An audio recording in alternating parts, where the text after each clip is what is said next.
জানবো যে মহিলাদেরকে কষ্ট দিলে তাদেরকে আঘাত করলে কি ঘটে।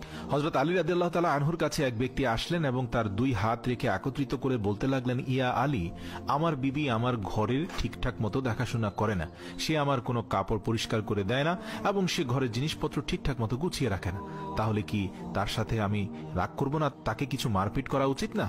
এতটুকু বলার সঙ্গে সঙ্গে হযরত আলী রাদিয়াল্লাহু তাআলা আনহু বললেন, কে বলেছে তোমার বিবির উপর তোমার ঘরের কাজ করা ওয়াজিব রয়েছে? মনে রাখবে, ইসলামে মহিলাদের সম্মানকে যতটা উঁচুতে রাখা হয়েছে ততটা সম্মান অন্য কোনো মাযহাব দিতে পারেনি।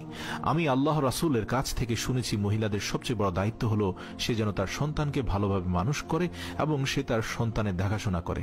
কিন্তু যদি তার সন্তানের দেখাশোনা করার জন্য তার স্বামীর কাছে সাহায্য চেয়ে নেয় তাহলে সেটিও চাইতে পারে। আর এখানে তুমি তাকে ঘরের কাজ করার জন্য বলছো। যদি মহিলারা তার নিজের খুশিতে ঘরের কাজ করে থাকে সেটি তার দয়া, সেটি তার জন্য বাড়তি কাজ, আর সেটার জন্য তুমি শুকরিয়া আদায় করতে থাকো এবং তার প্রশংসা করো।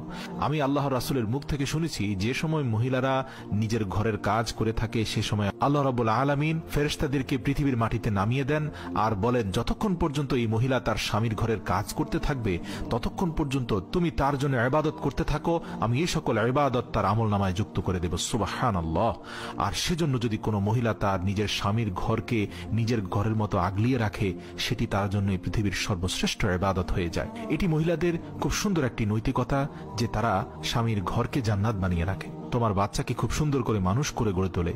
কিন্তু কেউ যদি কোনো মহিলার উপর জুলুম করে আর বারবার ঘরের কাজের জন্য পেরেশান করে বিরক্ত করতে থাকে, তার উপর অত্যাচার করে থাকে, তাহলে রোজ হাসরের দিন আল্লাহ রাব্বুল আলামিন সেই মানুষটির গর্দান ধরে টেনে নিয়ে আসবেন এবং তাকে কঠিন শাস্তি দিবেন। আর দোজখের একটি দরজা তার জন্য খুলে দেওয়া হবে। তখন এটি বলা হবে যে এরা সেই ইনসান যারা নিজের স্ত্রীর উপর অত্যাচারের জন্য হাত উঠিয়েছে।